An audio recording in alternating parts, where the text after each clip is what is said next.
চোখ বন্ধ করুন আর একবার কল্পনা করুন আপনি দাঁড়িয়ে আছেন জান্নাতের দরজার সামনে। চারপাশে কোনো কষ্ট নেই, কোনো ভয় নেই, কোনো অপেক্ষাও নেই। এই দুনিয়া একদিন শেষ হয়ে যাবে, দেহ মাটিতে ফিরে যাবে, হৃদয় থেমে যাবে, কিন্তু আত্মা থেমে থাকবে না। আল্লাহ বলেন, প্রত্যেক প্রাণীকে মৃত্যুর স্বাদ গ্রহণ করতে হবে। কিয়ামতের দিন, হিসাব শেষ, আমলনামা হাতে।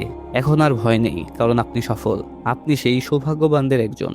জান্নাতের দরজার একদম কাছে, চিরশান্তির জীবন মাত্র কয়েক কদম দূরে। প্রবেশের আগে এক পবিত্র নদী সব দুর্বলতা, সব ভুল ধুয়ে যায়। আপনি এখন 33 বছরের যুবক, চিরযৌবন, চিরসুন্দর। দরজায় দাঁড়িয়ে আছেন ফেরেশতা রিদওয়ান।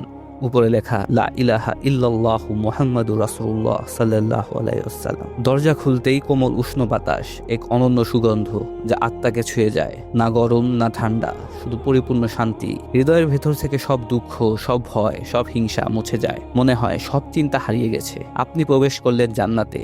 এখন মৃত্যু নেই, আছে শুধু জীবন, চির সুস্থতা, চির যৌবন, চির সুখ। ফেরেশতারা বললেন, তোমাদের উপর শান্তি বর্ষিত হোক, চিরকাল এখানেই থাকো। প্রাসাদ, বাগান, ঝর্ণা, প্রবাহিত নদী, প্রতিটি কামনা পূর্ণ হয়ে যায়। হঠাৎ আপনি দেখেন আপনার প্রিয় মানুষগুলো এগিয়ে আসছে। মিলন, আনন্দ, কোনো বিদায় নেই। সবচেয়ে বড় নিয়ামত আল্লাহর দিদার, পূর্ণিমার চাঁদের মতো, কোনো কষ্ট ছাড়া। এই দুনিয়া ক্ষণস্থায়ী, আসল ঘর জান্নাত। ইসলামী ইতিহাসে সত্য আর মিথ্যা জানতে চাইলে চ্যানেলটিকে সাবস্ক্রাইব করে পাশে থাকুন।